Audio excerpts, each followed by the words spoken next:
айтып отырма деп ойлаймын. Себебі білмеймін, жаңа тағы да айтып жатыр, сен өзгеріп кеттің деген сияқты ешқандай өзгерісі жоқ. Енді жақсы жағына болмаса, себебі енді кеше бір осындай үлкен сыйлық жіберді ғой, қорап сияқты. Сол нәрседен ана жақта мен көрдім да, барлық қатысушыларға таратып жатыр да, кәдімгідей өзінің қолында просто бір соқ қана қалды, басқа бәрін қатысушылардың бәріне таратып беріп жатыр да. И біз айтып жатырық та, Айдана өзіңе де қалсын, өзің үйіңе бар. Енді мелочь қой, бірақ сонда да өзіңе де қалсын да деп енді негізі болады ғой. Егер де бір дым көрмеген қыз болса, ондай вниманиені көрмеген өмір бойы сондай бір қыз болса, ол өзінің қалтасына тығып, жалмаңдап, оны үйіне кететін еді, алды артына қарамай. Сондықтан болады ғой кез келген нәрсені. Білмеймін мен енді екеуі тым жақсы жарасып отыр. Айдананы да мен ойлаймын, бір жоқ жердің қызы емес, бүкіл нәрсені, бүкіл әдемілікті көріп өскен қыз. Жалпы енді жаңағы белінен ұстатты дедіңдер, ол нәрсені де ақшаға кеп тіреп жатсыңдар. Барлығын ақшаға кеп тіреп жатсыңдар, бірақ ондай нәрсені бір кішкене ұлдар өздерінің бір болады ғой, бір неудачниктардың айтатын пікірі ма деп ойлап қаламын да, кейбір кезде бір өздері ондай нәрсені істей алмайды кейбір жағдайда, и одан кейін алады да ондай нәрсені істеп жатқан еркекті де, оның қасында отырған қызды да қызғанып, солай айтып отыр деп ойлаймын. Өмір осы ондай нәрсені істей алмайсың деп ше. Қараңыздар да, мына бала саған айта кетейінші, мына қатысушы қыздар, жігіттер түсінбей жатырмын да, Құдай берем десе порчикіден береді, ойбай сарыға күткен үміткерің осы деп. Үйтіп айтатындай не істеді бұл кісі? Бірақ күн болды ғой келгеніне. Сонда қымбат сыйлығымен жаңа келген подаркісіне бала сөйтіп айтып жатсыздар ма сіздер? Бұл кісіні білмейсіздер ғой сіздер. Ішінде не бар, не оймен келген, қандай сезімі бар екен білмейсіздер ғой сіздер. Келдіңіздер да бір қымбат сыйлықпен көрдіңіздер да бір. Ойбай, осы кісі сенің адамың, болашақ адамың. Сосын Айдананы жаңде ажырасқан болса, негізі ақшасы көп болса, сәл түсіністікпен қарайды деп Әлшерде айбатты айтып кетіп жатыр да, бір Айдананы бір ақшаға құмар қыз сияқты көрсетіп қойдыңдар да. Жоқ, Айдана сыйластықпен келді, алдында да ажырасқан үміткер келді, бірақ қабылдады. Былай түрің жайнап кетті, жайнап жүрсің деп жатсыңдар. Айдана үміткер кемесе дәл осылай жайнап жүреді негізінде. Бір андай ақшаға құмар қыз сияқты көрсетпеңіздерші, өтініш қыздар, жігіттер Айдананы. Жоқ, Балауса ханым, негізі жаңа Ақеркет айтып жатыр ғой, сен бір-екі комментарияңды оқып алып. Мен сен емеспін.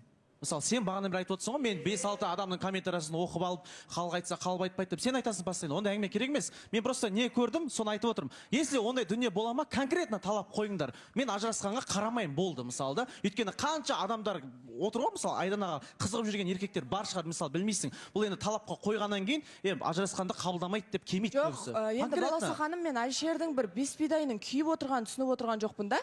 Тұрмысқа шықса шығатын Айдана, үйленсе білмеймін, екеуі бір-бірімен үйленеді. Болса да, болмаса да барлығын көретін бұл қызда. Сен енді расымен де Әлшер, сен оны комментарийден шынымен көріп алдың. Себебі сендер мысалы былай өмірде жүргенде қасына барып тікелей айтпайсыңдар. Ешқашан бір қыздың қасына келіп айтпайды бұл, жігіттер де болсын, басқасы болсын. Сен мысалы Айданаға мен жеке дара сенің барып, Айдана, сен негізі талабың ажыраспаған еркек еді ғой, осы жігітті неге ақшасы үшін сен қабылдап жатсың, неге бұған ақшасы үшін сен белің ұстатып жатсың деген сияқты әңгімені сен айтқан жоқсың. Қазір тек эфирге қалай кіресіңдер, камера қалай қосылады, сол моментте ғана осы әңгімелерін дайын тұрады. Содан кейін, конечно, кез келген адам ойлайды комментарийден оқып алған әңгімесін Әлшер айтып отыр деп, пожалуйста. Сен бағана отношениеңді ойлайсың, не болып кетті? Жоқ, просто ойлап отыр, күшті болып жатыр Әлшер, сен белінен ұстау жайлы мен әңгіме айтқан жоқпын. Біріншіден, мен чисто осы мәселені айттым. Өйткені Айдана сол кезде есінде болса тұран келген кезде біз бірге қайттық қой.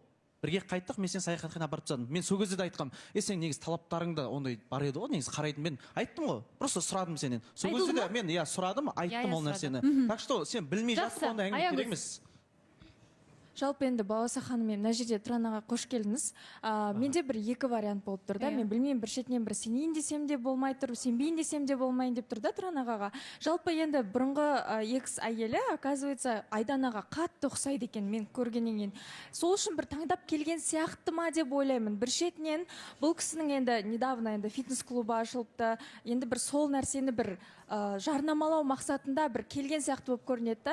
Білмеймін, неге оны көрсетіп, өзінің көрсетіп, енді біздің қосылайық бағдарламасын көп адам көреді ғой Балауса ханым. Сондықтан бір өзінің бір Айдананы солай бір пайдалану мақсатында ғана бір білмеймін, сондай мақсатта келген сияқты. Енді кешірім өтінемін, конечно, менің ойым дұрыс емес шығар енді, бірақ ол мен жеке бір ойым болып тұр сізге. Әр адам өз ойын айту, ол ешқандай рұқсат емес, рұқсат әрине. Фитнес-клуб ашу бойынша ол кәсіпкер адам, ол хайппен кәсіп аша беретін болса, барлық кәсіпкер болып кететін еді ғой.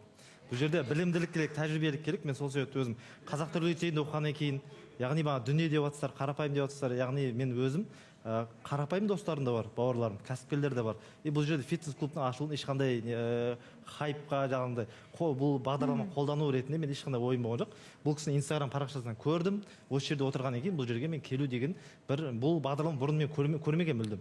Баласы ханым. Шыны керек, тек қана осындай ой болды келу. Айта кетсем бола ма? Андай ғой, іскер адамдар бір решениені тез қабылдайтын болады ғой, байқасаңыздар, тез қабылдайды да. Бұл кісі де осылай бір нәрсені ойлады ма, сол нәрсені тез көп ойланбай-ақ тез жүзеге асыратын адам екен де. Сол себепті ойлап бірден келген болып тұр. Және де сабақты ине сәтімен дейді ғой. Мен ойлаймын, өмірде болып жатқан кез келген нәрсе, тіпті жапырақтың өзі жайдан жай құламайды деп айтады ғой. Кез келген болып жатқан нәрсе ол солай болу керек. Ол дәл сол моментте, сол сәтте болу керек нәрселер. Және жаңа ажырасқан деген нәрсеге тағы да айта кетейінші, мен білем, қазақта мынандай сөз бар, ат баспаймын деген жерін 3 рет басады дейді. Сол себепті ешқашан деп айтпау керек. Мен айтпаймын, мен ешқашан ажырасқан жігітке күйеуге шықпаймын, мен ешқашан ата-енеммен ауылда тұрмаймын деп айтуда мен қорқамын. Өйткені Құдай дәл солай сенің алдыңа алып келу мүмкін да. Сол себепті мен айтамын, мен қалар едім ажыраспаған жігітке тұрмысқа шығуды. Мен қалар едім осылай қалада тұрғанды деген сияқты өзімнің қалауларымды айтамын да. Ал бірақ мен андай Құдайдан асып өзімді мен ешқашан мындай жасамаймын деп ешқашан айтқан емеспін. Сол себепті және мен Аягөз сіздің неңізде қалып кеттім, әңгімеңізде. Сіз Тұран мырзаның бұрынғы әйелін танисыз ба? Блогер екен ғой, енді бәріміз көрдік, енді жаңағы Тұранаға келгеннен кейін қатты шығып кетті да тиктоктардан, сол кісі шығып жатыр деген сияқты, қатты ұқсайды Айданаға. Бір ұқсатқаннан кейін бір келіп отырма деп ойлаған ғой. Ұқсайды деп жатыр дейді, ұқсай ма? Енді ол қыз адамға ұқсайды деп айту комплимент емес шығар, ол дұрыс емес шығар. Сосын әр адам өз ерекшелігі бар. Айдананың өте өзінің ішкі дүниесі, сыртқы дүниесі мен үшін өте бөлек, және сол себепті салыстырған дұрыс емес шығар. Баласы ханым. Жақсы. Әсем? Мына жерде енді Аягөздің пікірімен келісе кеткім келіп тұр. Бұл кісі бүткіл сұраққа енді дайындалып келгені көрініп тұр ғой. Мына жерде Аягөз айтып жатыр ғой, бизнесіңізді дальше дамыту үшін келіп тұрған сияқтысыз, бір реклама қажет етіп келіп тұрған сияқты да. Сол үшін Айдананы бір пайдаланып тұрған сияқты. Потому что бұл нәрсені неге сүйеніп айтып отырмын? Осы жерде бізде экс қатысушы қыз бар. Ол қыз кеше ғана енді жобадан шығып кетті. Сол қызға жазғаны бар екен бұл кісінің. Мен сізге барсам, екеуміз шоу жасасақ деген сияқты. Ол Мариам ба? Кеше? Мариамға жазғаны бар екен. Мариам, Тұран мырза, сіз Мариамға жазып едіңіз? Ау? Мариамға жазып едіңіз? Мариамға? Иә. Мариам жоқ, жазған жоқпын. Жазбадыңыз, иә? Ол қараңыз, фитнес клубты, например, ол реклама жасайтын болса, барлық кәсіпкер болып кетеді, бұл жерде қосаяқта. Жарайды, сіз дайындалып келгеніңіз көрініп тұр ол сұраққа. Мариамға жазғаныңызды енді дұрыстап түсіндіре кетсеңіз, мен сізге барсам, екеуміз шоу жасасақ деген шоу деген сөзге енді дұрыстап мән бере кетсек, уже мына жерде сіз Айдананы бір пайдаланып отқан сияқты көрініп отырсыз. Жоқ, ондай емес. Енді ондай емес деп айтып жатыр. Білмеймін, Мариам енді жобада жоқ. Кеше мен бұны қыздардың арасында негізі Мариам өз аузымен айтып жатқан кезде естіп қалған болатынмын сырттай былай. Баласа ханым, бұл жерде бір тарапты тыңдап қана Мариам солай айтты екен деп, шындығы осы екен деп ойлаудың қажеті жоқ деп ойлаймын да.